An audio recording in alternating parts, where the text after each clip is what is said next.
My name is Remy, a 45-year-old part-time housewife.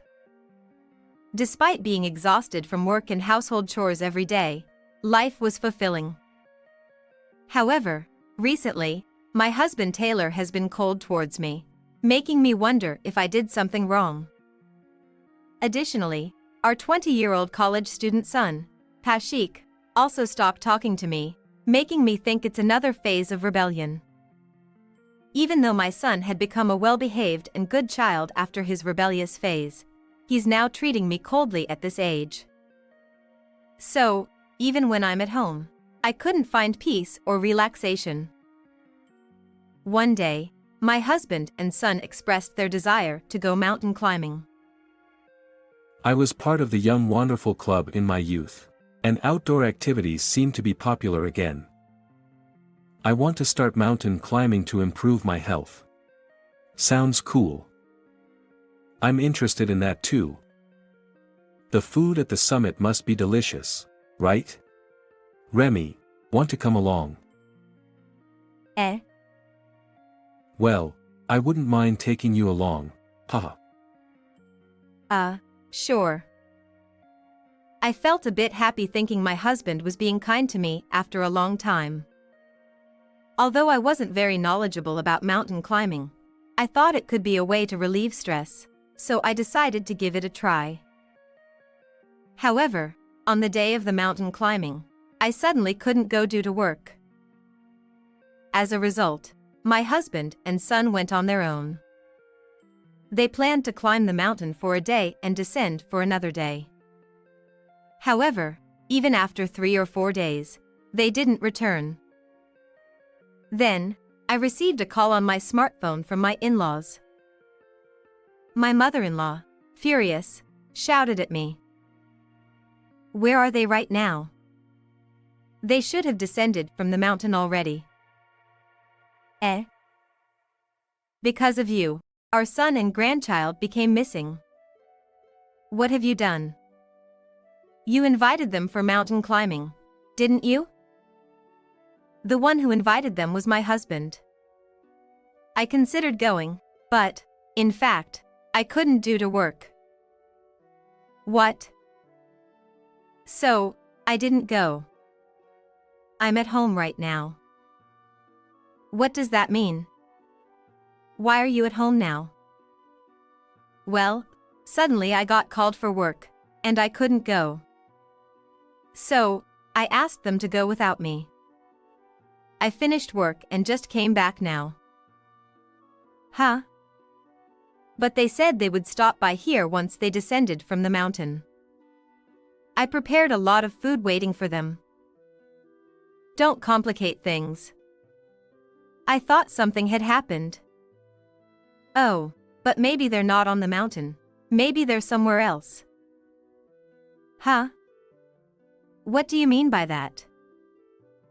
Maybe overseas. When I was cleaning the room earlier, I noticed that my husband and son's passports were missing. What?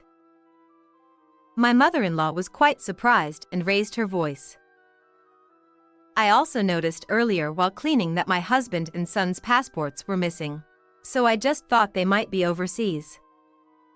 But even if they went somewhere, where could it be? If my husband and son went overseas, I became curious about their purpose. It would be fine if it were just a trip, but why did they mention mountain climbing? It might be some kind of camouflage, and if that's the case, there must be some suspicious reason.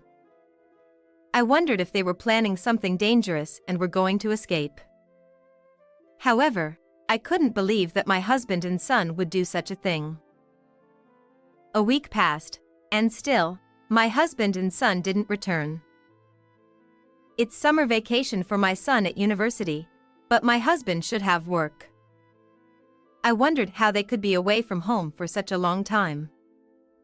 Of course, I filed a missing persons report with the police, but they couldn't be found.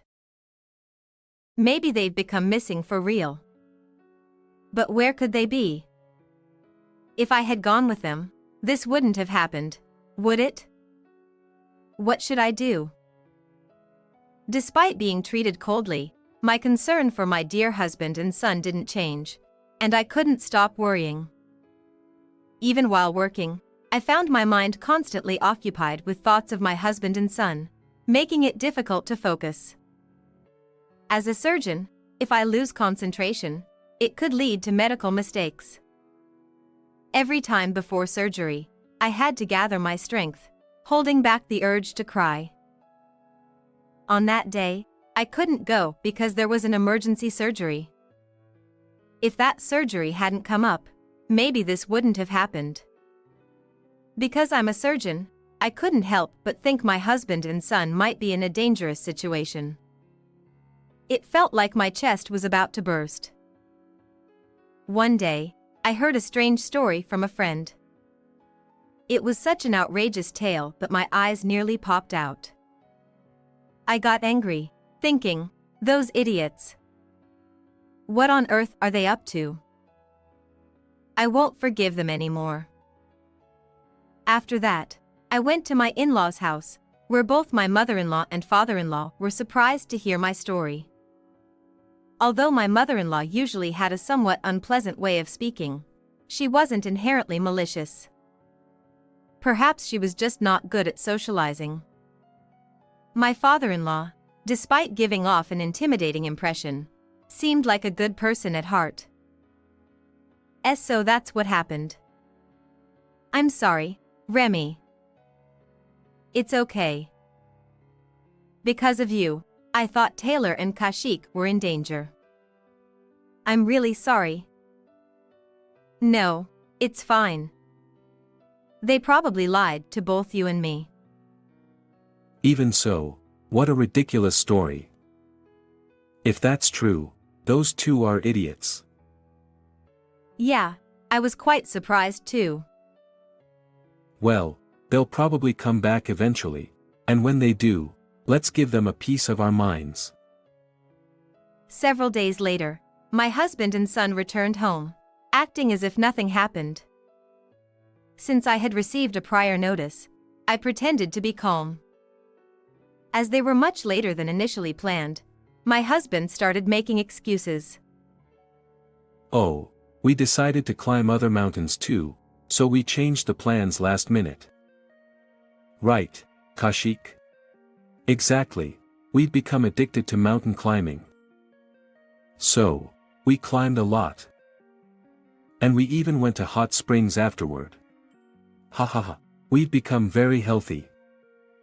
It feels so refreshing. I feel so refreshed. We made some great memories. Well, I guess you did something bad, felt refreshed, and made good memories. You were conducting some suspicious seminar overseas.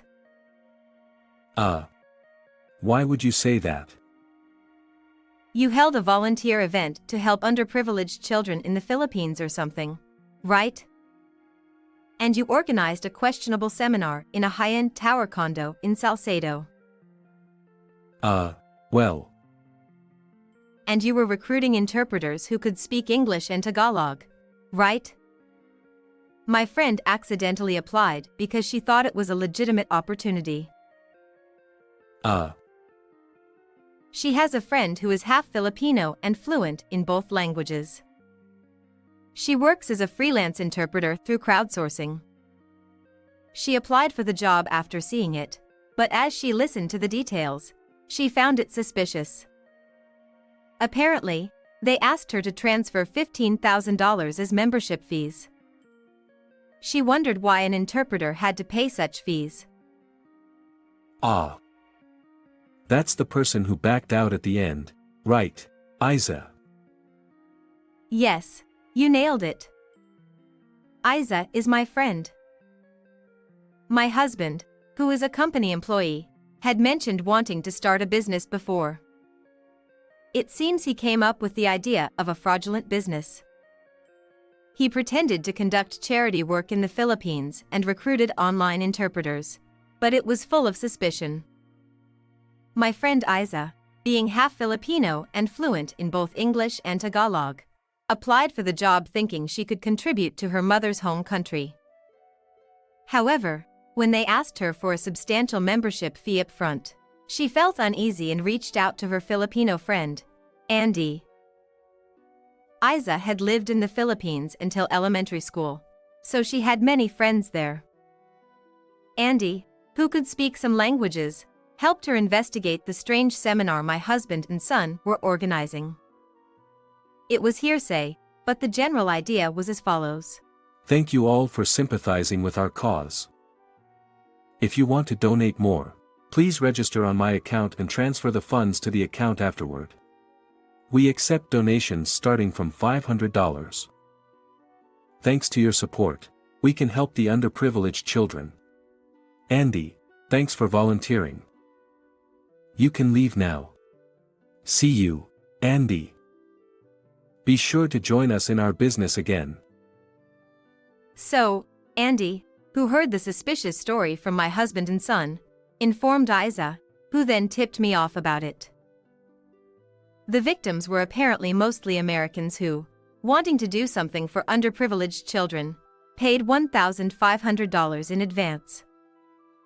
Moreover, there were about 50 of them, totaling a whopping $75,000. There was a possibility they might send more money after returning home, increasing the amount of damages. That foolish son of mine. I won't forgive him. Because of you saying that you were invited by Remy for mountain climbing, I believed it. I ended up hurling abuses at Remy since you didn't come back. Mom. Kaushik. Despite being a university student, what on earth are you doing? There's something wrong with your head. Grandpa. Why are you here? I knew you'd come back, so I was hiding, waiting for you. I had contacted my in-laws as soon as my husband called me, and I had them come to the house. I felt sorry for them, but I wanted to surprise my husband and son, so I had them hide in the closet. The husband and son began to panic, offering embarrassing excuses. But we held the seminar overseas. Therefore, US laws don't apply. Yeah. We didn't commit any crimes in America. So, we shouldn't be held accountable. Well, didn't you extort money from Americans in the US with prepayments, and later, while abroad, ask them to pay more upon returning? Wouldn't US laws apply in that case? Even if you committed a crime over there, you might be held responsible individually. Well, I'm not an expert, but either way, what you did was wrong. Why are you guys trying to justify it? But we had no choice. I ran out of money. What? No matter how much you earn as a doctor, I thought if you found out I spent all the money and went broke, you'd divorce me. Why did you end up going broke? We went to nightclubs together, and seriously, the money ran out. What? We got too into it, and it was really tough. It turned out that the foolish husband and son spent so much money at nightclubs that they ended up broke. Come to think of it, I had been feeling distant lately, and even when I tried to hold hands, I was rejected. They must have been fawning over young girls, giving them lots of gifts. The thought of a 45-year-old man engaging in such behavior with young and beautiful girls disgusted me. Moreover, it wasn't just a simple employee-customer relationship. They had developed romantic feelings and were doing various things outside the club. Astonishingly, both the husband and son had impregnated their favorite girls.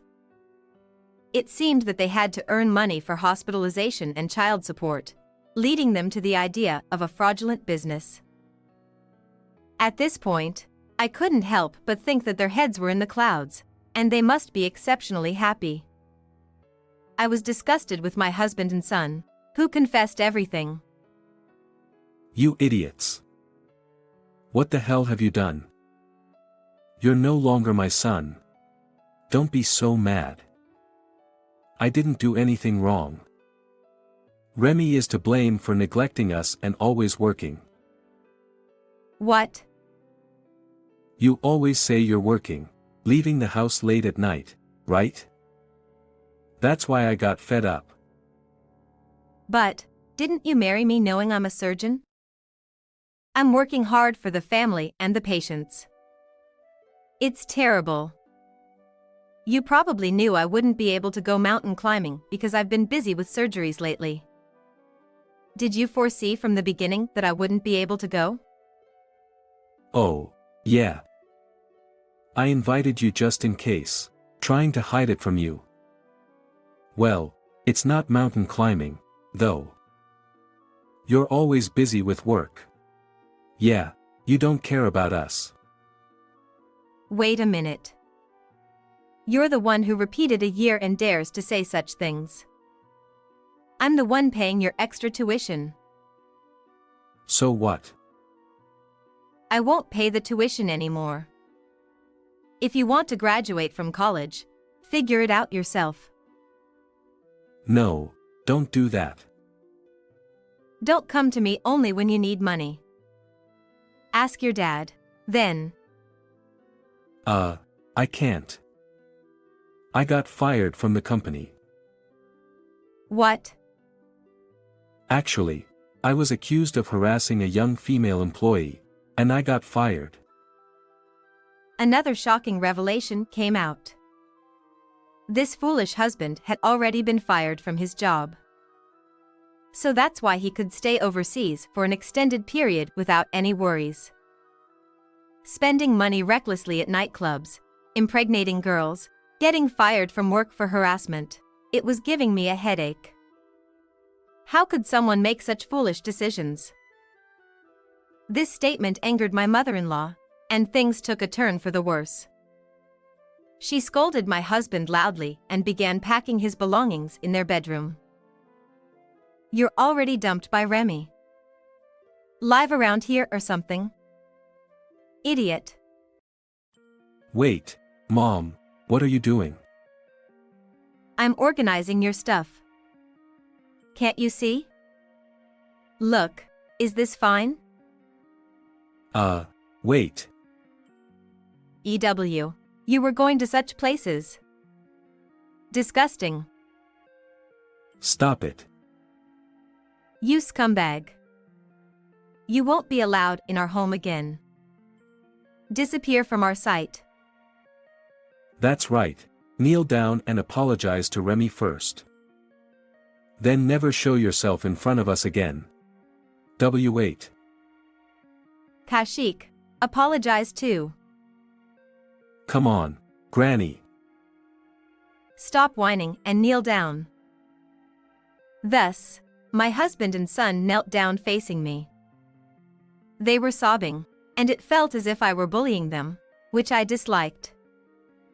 I loved my husband, and I had taken care of my son. However, it was true that I couldn't give them much attention due to my busy job. But that didn't justify their criminal actions. I might have some points to reflect on, but I couldn't forgive my husband and son for committing crimes and destroying our family. My husband and son left the house with their belongings. I'm sorry for that time. I was truly out of my mind. No problem. Sorry for jumping to conclusions. Be happy from now on. Sure. Well, we'll be going. And so, my in-laws left. I was left alone in the house, wondering what to do next. First, I had to get a divorce from my husband. I didn't think I could rebuild anything with such a husband. After the divorce, I decided to relinquish my role as a parent and let go of my son. If my efforts and love didn't get through to him, then he wasn't worth worrying about. He was already an adult, and at this point, anything I did wouldn't change anything. After the divorce, my ex-husband paid me alimony for his infidelity. Being broke, having impregnated girls, and having lost his job, he borrowed money and gave it to me. My son dropped out of college and became a part-timer. Since he had always hated studying and even repeated a year, I thought it was fine for him not to go. Then, my ex-husband and son were sued for fraud due to their deceptive actions, facing serious charges. I felt a bit sorry for them, considering the substantial amount of the damages, around $100,000. The victims were probably furious, and while it might be wrong to be deceived, the ones taking advantage of goodwill were worse. I was relieved that my friend Isa wasn't fooled. I decided to forget about my ex-husband and son, focusing on being a surgeon. This story may have been quite dramatic, but life goes on. How was this story for you?